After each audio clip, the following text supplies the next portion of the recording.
Hello everybody and welcome back to World of Warships Legends. My name is Spartan Elite 43 and tonight we are back into Montana. Now you guys know that I love this ship.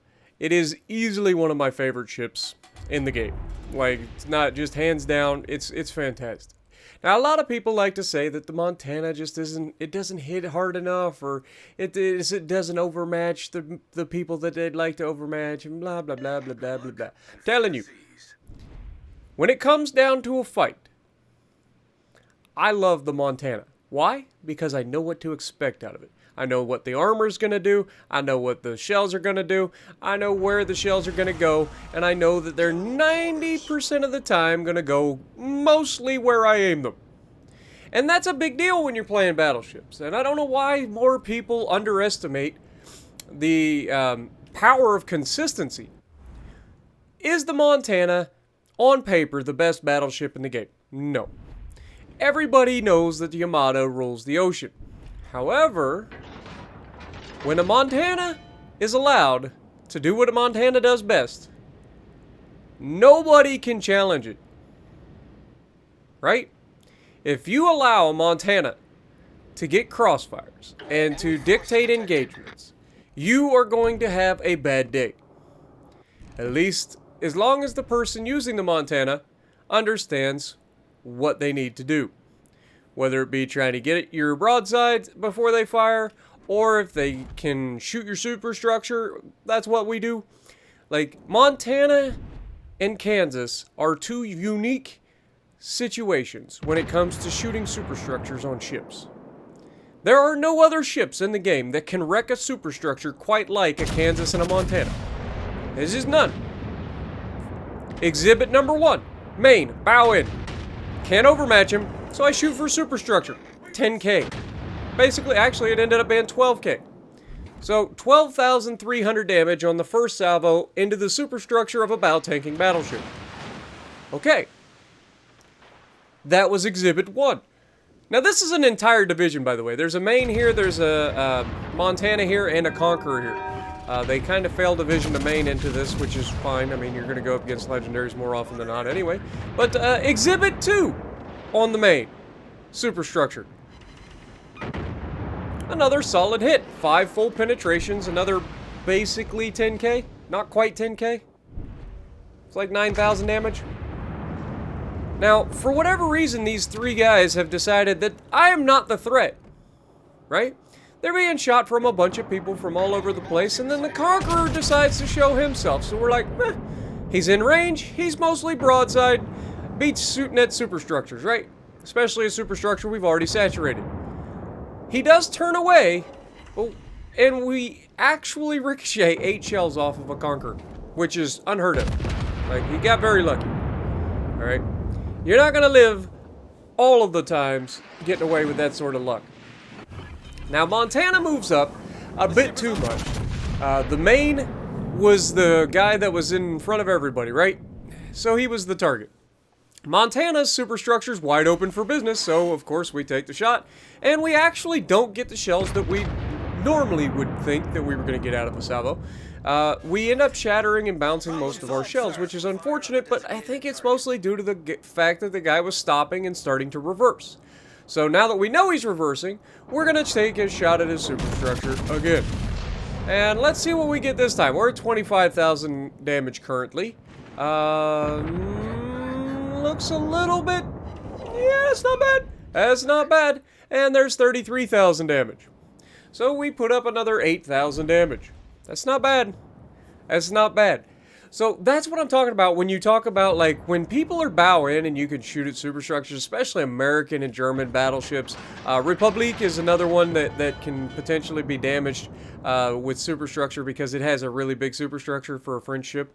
But definitely, like, even Yamis. I've hit Yamis for 25,000 damage into superstructure for the first hit. Now, consecutive hits after that, you're not going to get the damage because they're going to be over saturated.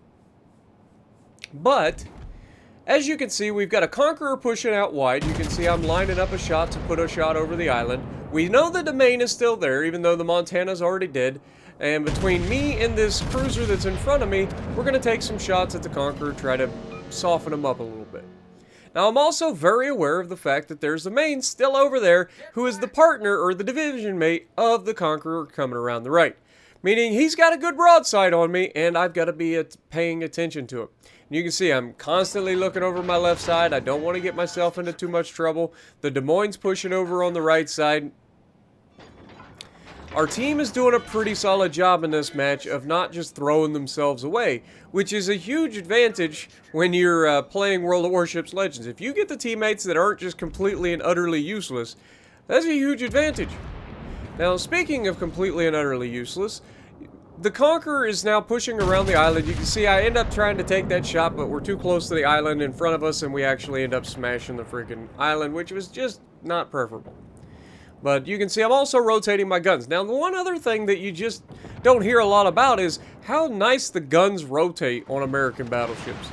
For the most part, they get around relatively quickly, and we're not running anything to buff the rotation speed of our turrets either. I think they're usually like 32 seconds to get from one side of the ship to the other. That's not bad. That's not bad. It means they generally end up where you need them when you need them. Now, obviously, it takes a little bit of practice, a little bit of planning, but here we got a beautiful look at the broadside of this Conqueror as he comes around the island, and I don't care who you are, that's a wrap. You're done. He's lucky that he didn't have any more hit points, because I would have took pretty much everything he had. Now, obviously, with those shells hitting where they were, we weren't likely to Citadel him there, that's why we didn't get a Citadel, but had he had more hit points, I would have waited a little bit longer and gone for a Citadel shot. Maine has decided he wants to push in. Now, Maine, I do not overmatch, so we aim a little high. Going for the superstructure and bow side, or the upper side plating, we get another 10k off of them pretty solid. And now this Maine has his broadside being punched by 2 cruisers. And another battleship behind me. But notice where I am compared to where my teammates are. This is something that a lot of people just don't do very well. And I get myself into trouble occasionally where I end up having to kite away and it takes me out of the game for quite a while. And superstructure's still open for business, so we go ahead and reach out and touch them. Now look at the amount of hit points that we've lost up to this point. Have we done our job? Yeah. How have we not been hit as much as we thought? Well, a lot of it comes down to, A, our teammates putting themselves in a position where they can be shot as well. And, you know, battleships tend to want to shoot the easiest target, so they'll go a lot of times for the squishier target. Now, if you look, I'm in the cap. My teammates aren't. The battleship's closest to the cap. The 2 cruisers are getting closer to the cap. But at the end of the day, they're not in position to be in the cap as quickly as possible. So it's going to take them some time. But I'm already not only in the cap, but I'm already lining up a shot on this Alaska, who is broadside, and not only broadside, but angled slightly away from me. And, wait for it. Alright, not bad. Not bad. That was a pretty solid result. 4 overpins. He was creeping. I thought I could aim a little bit further forward. He actually ends up slowing down a little more than I expected, and now is thinking about going in reverse. Now, I don't know what is going through this Alaska's mind right now, but I know what's about to be going through his ship, and it's called 16-inch super heavy armor piercing. Pow! Gone. He's just done. Like, what do you think was going to happen? It's like, I just got a third of my health taken off by that Montana on my left side. It'd be a shame if he were to get loaded in about 25 seconds and do it again. What could go wrong? I don't know. 2 Citadels and Depth Strike? Possibly, maybe. Now, we've also managed to capture that base. We get a solo cap because we were the first one in the cap, and we're about to get into the B cap, which is going to help us continue to keep the lead. They still have a destroyer out here, and they still have a battleship out here. Now, the battleship, I believe, is a Jean Bart, if I remember correctly, and the destroyer, I don't remember exactly what it is, but I think it's one of the newer destroyers. But we're getting into the B cap because we want to capture the base, and once again, we're in a position where we could potentially get a solo cap because our teammates, they're just lagging behind. We're in a position where we can push up on the enemy. You can see Jean Bart actually gets a shot over the island. He does reset us, so that's going to allow our teammates a chance to get up in here before I get the solo cap, which is unfortunate because I like getting solo caps, especially in battleships. And then the destroyer shoots me from the left side of the island. I'm like, huh. Interesting. Okay. how did you not get spotted but shooting over the top of that island? Now, the obvious question would be that we were spotted and he got behind the island before he shot. And then he was able to lob the island while we were still slightly detected. However, now that people are starting to move up, the destroyer's all the way over here, and it's a YOLO Emilio. Now, unfortunately for this YOLO Emilio, there are 2 cruisers that are perfectly suited to removing him from this freaking game. And he has managed to put himself parked right in front of them. Now, between him stopping behind the island, so I can't punish him, which is real unfortunate, because I would have loved to have taken his health off of him. But, he's going to get murdered by the cruisers. And then we got a very healthy Jean Bart just sitting here. Now, the fortunate news is we're about to get this base capped, which is huge. And we're also about to punch this superstructure of the Jean Bart. But you'll notice the superstructure of the Jean Bart just doesn't give up that damage quite the way that we like. We do get the base capped, and we are able to get angled relatively well before the Jean Bart returns fire. And remember, we've got a lot of hit points to play with, so we can take a few more risks than you would normally take. But Jean Bart is just in full retreat mode. He doesn't know what he wants to do. We take a shot again at his guns and superstructure, and we don't get much out of it. Again, there's not much superstructure there on a Jean Bart.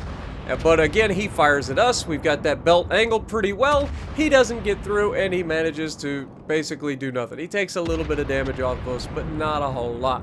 Now, we're about to go behind the island, so that's one thing. He can't bow tank us forever. The reason I'm pushing this way, and I wish that the battleship behind me would have stayed on the left side, but luckily for us, the cruisers stay on the left side, meaning that this Jean Bart is not going to actually be in a position to tank us for much longer. In fact, he's going to be over-angled, and that's going to be a wrap. Now, you can see he's still angled enough that I shouldn't be able to do much, but he takes enough damage that we're able to punch that superstructure cleanly this time, rather than hitting his guns and shattering and ricocheting a lot of them. But we managed to take him down. Again, not the highest damage game in the world, 154k, but 3,000 base XP, one shy of a Kraken, did everything we needed to do in that match to carry the team to a victory, including capturing multiple bases in a battleship. So let me know what you guys think down in the comments below of how I could have done that better, or if you thought that was played pretty well. And if you like what I'm doing, punch the like button, leave a comment below, subscribe to the channel if you haven't already, and as always, I will see you in the next video.